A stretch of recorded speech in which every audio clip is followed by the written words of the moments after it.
할렐루야. 오늘도 새날을 주신 하나님을 찬양합니다. 오늘도 말씀으로 시작하는 이 하루가 말씀 충만, 은혜 충만, 성령 충만한 하루가 되시기를 주님의 이름으로 축원합니다. 오늘은 역대상 13장 14절 한 절 말씀만 봉독해 드립니다.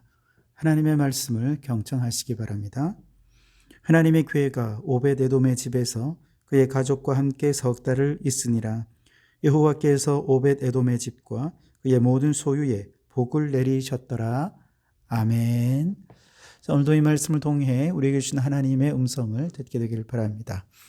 다윗이 통일 왕국의 왕으로 즉위한 후 가장 먼저 마음을 쏟은 일은 군사력을 키운다던가 영토를 확장하는 세속적인 일이 아니었습니다. 오히려 하나님의 임재를 상징하는 언약궤를 자신의 왕궁으로 모셔오는 일이었죠. 그런데 언약궤를 옮겨오는 과정에 대해 오늘 본문 1절은 이렇게 얘기합니다. 다윗이 천부장과 백부장 곧 모든 지휘관과 더불어 의논하고 그렇게 말합니다. 사실 다윗은 왕으로서 독단적으로 명령을 내릴 권한이 충분했습니다. 언약궤를 옮기라 명령하기만 해도 사실은 이것은 개인적인 일도 아니고 신앙적으로 정당했고 반대할 명분도 없는 일이었습니다. 그러나 다윗은 자신의 권위를 앞세우기보다 소통하고 대화하고 또 연합하는 것을 택했습니다. 다윗은 모든 지휘관들, 즉 공동체의 핵심 리더들과 마음을 합했습니다. 이건 단순히 행정 절차를 밟았다는 것이 아니라 하나님의 선한 일에 온 이스라엘이 한 마음으로 동참하게 하려는 영적인 배려의 과정이었던 것이죠. 뿐만 아닙니다. 다윗은 언약궤를 예루살렘으로 옮기는 이 거룩한 과업을 앞두고 자신과 백성과의 관계를 왕과 신하의 관계가 아니라 피를 나눈 한 가족, 한 형제라고 표현을 합니다.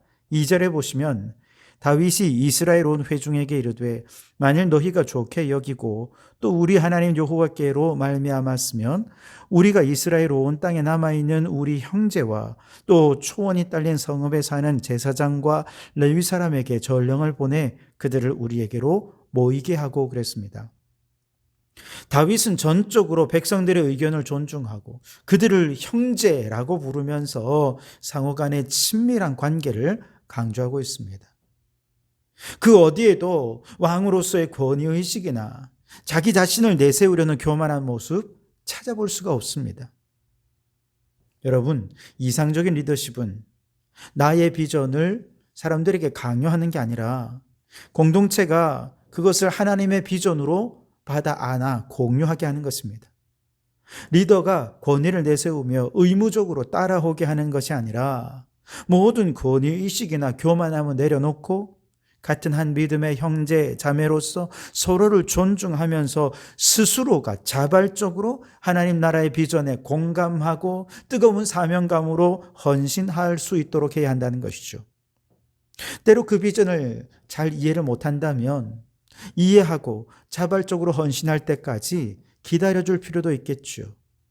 그 과정에서 리더자는 먼저 모범을 보이면서 그 비전이 얼마나 선하고 하나님 마음에 합당한 것인지를 보여줄 수 있어야 됩니다. 그리고 그 모습을 보고 기쁜 마음으로 동참할 수 있게 하는 거죠. 여기서 중요한 것은 단순히 좋은 비전이 있으니 동참하시오 이게 아니라 하나님의 선한 일에 공동체 구성원들이 모두 한 마음으로 함께 한다는 것이 중요한 것이죠. 선한 일에 앞장서는 몇몇 사람만 복을 받는 것이 아니라 모두가 함께 참여해서 함께 복을 받고 함께 은혜를 누리도록 하기 위해서 우리는 권위주의를 버리고 겸손히 소통하고 한 마음으로 연합할 수 있어야 한다는 것이죠. 자, 그 결과 언약궤를 옮기는 일이 단지 왕의 행사에 백성들이 동원된 것이 아니라 온 백성이 하나님께 드리는 공동체의 예배로서 이 행사가 진행이 되었던 것이죠. 그래서 2절에서 다윗이 회중에게 어떤 것을 제안하기 전에 뭐라고 전제하냐면 만일 너희가 좋게 여기고 또 우리 하나님 여호와께로 말미암았으면 그렇게 얘기합니다. 이 모든 일들이 하나님께로부터 말미암은 일이다라고 하는 거 너무 귀한 일인데 여기에 더해서 너희도 이것을 하나님께로부터 말미암은 것이라고 기쁘게 받아들였으면 좋겠다라는 것이죠. 여러분, 이건 민주주의가 아닙니다. 신본주의적인 방식으로 일을 행해 나가는 것이죠. 여러분, 하나님의 마음에 합한 다윗이 이런 일들을 감행해 나갔던 것입니다. 그러니 여러분, 하나님의 일은 그저 혼자 열광적으로 수행하는 것이 아니에요. 같이 함께 참여하고 동참하고 그리고 그 복되고 선한 일에 선한 열매를 함께 보고 누려야 하는 것입니다. 이를 위해 지도자와 성도들은 서로 소통하고 인내함으로 기다리면서 하나님의 선한 사역에 자발적으로 참여해서 하나님과 함께하는 그 거룩한 영광스러운 열매들을 함께 맛보며 하나님께 영광을 돌려드리는 복된 공동체가 될 수 있게 되기를 바랍니다. 자, 다윗이 언약궤를 옮기고자 했던 근본적인 이유는 3절에 명확히 명시되어 있는데요. 우리가 우리 하나님의 궤를 우리에게로 옮겨오자 사울 때에는 우리가 궤 앞에서 묻지 아니하였느니라 하며 그랬습니다. 여기서 묻다라는 단어는 구약 성경에서 하나님의 뜻을 구하고 그분과 교제하고 인도하심을 받는 것을 포괄하는 표현입니다. 다윗은 이스라엘의 전임 왕이었던 사울의 실패의 원인을 정확히 꿰뚫고 있었던 것이죠. 사울은 하나님께 묻지 않는 왕이었다는 겁니다. 그는 자신의 지혜와 군사력과 백성들의 평판을 더 의지했습니다. 위기의 순간에도 하나님께 엎드려 구하기보다 자신의 권위를 지키기에 급급했습니다. 결국 묻지 않음은 하나님과의 관계의 단절을 의미했고 하나님의 영이 떠나버린 사울은 엔돌의 신접한 여인을 찾아 무당에게 묻고 귀신에게 묻는 비참한 지경으로 전락했고 결국 사울의 가문을 몰락하고 말았던 것이죠. 반면에 다윗은 승승장구하던 시절에도 또한 쫓기던 광야의 시간 속에도 항상 그는 하나님께 물었습니다. 그에게 언약궤는 단순히 골동품이 아니에요. 이스라엘에 살아계신 왕이신 하나님을 비웃는 창구였습니다. 결국 하나님께 구하느냐 구하지 않느냐라고 하는 것이 다윗의 성공과 사울의 실패를 가른 갈림길이 되었던 것이죠. 우리도 마찬가지입니다. 우리가 하나님께 묻는다면 그것은 내 삶의 주도권을 하나님께 맡기는 것이죠. 똑똑한 머리와 치밀한 계획보다 앞서야 될 것은 주님의 뜻이 무엇인지 겸손히 묻는 것이죠. 사울처럼 내 마음대로 살다가 패배할 것인지 다윗처럼 사소한 것까지 주님께 물으며 승리할 것인지는 언약궤, 즉 말씀을 대하는 우리의 태도에 달려있는 것입니다. 치약 브랜드로 유명한 콜게이트의 창업자 콜게이트는 가난한 이민자 가정에서 자라나서 16살에 집을 떠났습니다. 16살에 집을 떠날 때 한 노인이 그에게 이렇게 얘기했습니다. 어디를 가든지 하나님께 묻고 하나님을 너의 사업의 파트너로 삼아라. 이 조언을 들었습니다. 그리고 그것을 그의 마음에 새겼습니다. 비누와 양초 공장에서 일을 하며 처음 사업을 시작했어요. 그는 단순히 돈을 벌기 위해 그 사업을 한 것이 아니었습니다. 어떻게 하면 이 사업을 통해 하나님의 영광을 나타낼 수 있을까를 끊임없이 묻고 기도하고 구하고 주시는 응답을 따라 순종했습니다. 그랬더니 하나님께서 그의 사업에 복을 주셨고 그는 하나님께서 복을 주실 때마다 수입의 10분의 1을 드리는 것으로 시작해서 사업이 점점 번창할수록 10분의 2를 드리고 10분의 5를 드리고 나중에는 수익 전부를 하나님께 드리는 수준에 이르렀다는 것이죠. 그는 제품의 품질을 결정할 때나 직원을 대할 때에도 기도로 주님의 뜻을 구하며 정직한 경영을 실천했다고 합니다. 그 결과 그의 기업은 전 세계적인 브랜드가 되었을 뿐만 아니라 콜게이트 대학 설립 등 교육과 선교 사업에도 많은 영향력을 끼쳤다는 것이죠.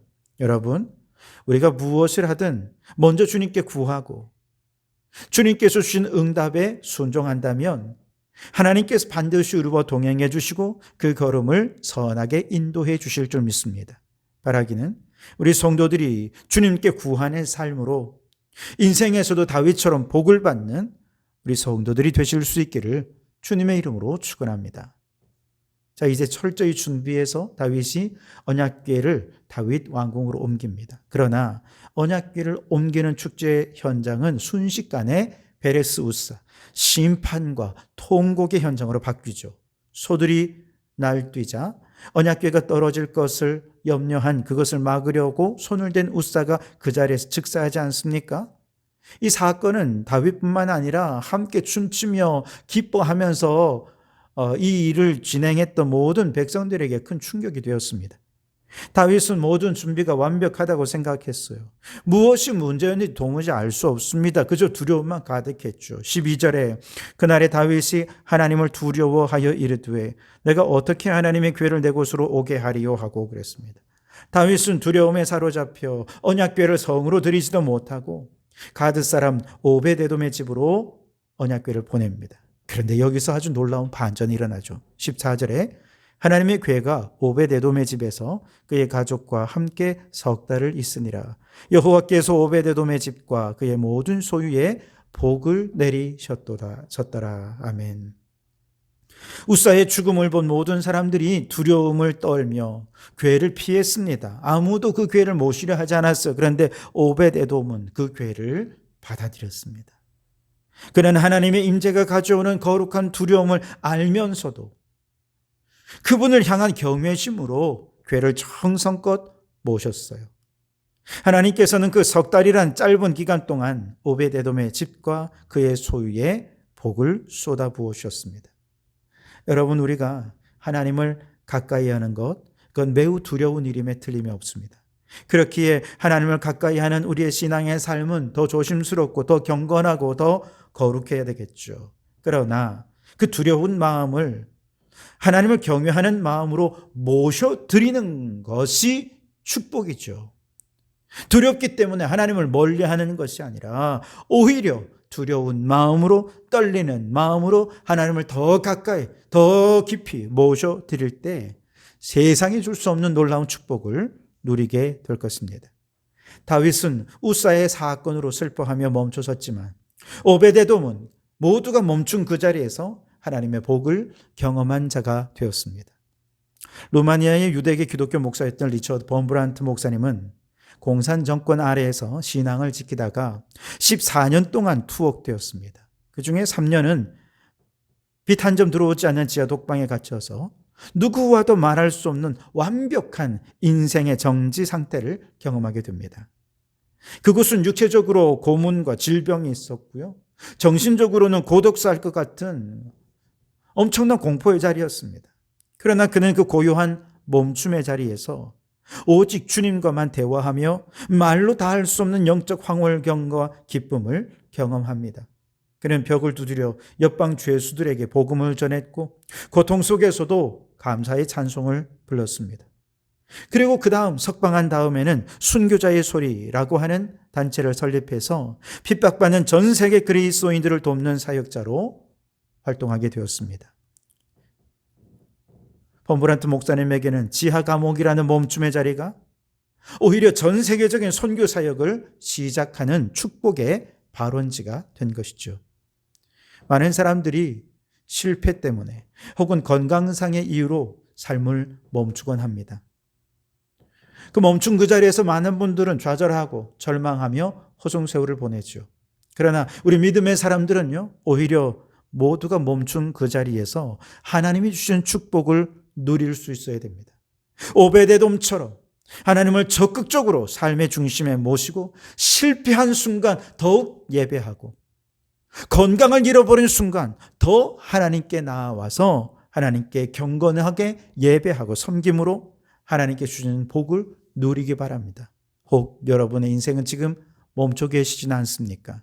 지금이야말로 오베데돔의 복을 받아 누릴 때인 줄 믿고 더욱 하나님을 우리의 삶의 중심으로 모시고 거룩과 경건의 삶을 살아서 하나님 주시는 풍성한 복을 받아 누리는 성도들이 되시기를 주님의 이름으로 축원합니다. 기도하겠습니다. 하나님, 선한 일의 소통과 협력으로 우리 공동체가 기쁜 마음으로 참여하여 선한 열매를 함께 누리게 해 주십시오. 하나님께 구하느냐 그렇지 않느냐가 인생의 성패를 좌우하는 줄 믿습니다. 우리는 다윗처럼 하나님께 구하고 주시는 응답에 순종함으로 복을 받게 하옵소서. 주님, 실패와 질병으로 인생이 멈춰버리진 않았는지요. 지금이야말로 멈춘 그곳에서 주시는 하나님의 복을 누릴 때인 줄 믿고 더욱더 하나님을 우리의 마음 중심에 모시고 더 거룩하고 경건한 예배자로 살아가는 저희들이 되게 해 주시옵소서. 예수님의 이름으로 기도하옵나이다. 아멘.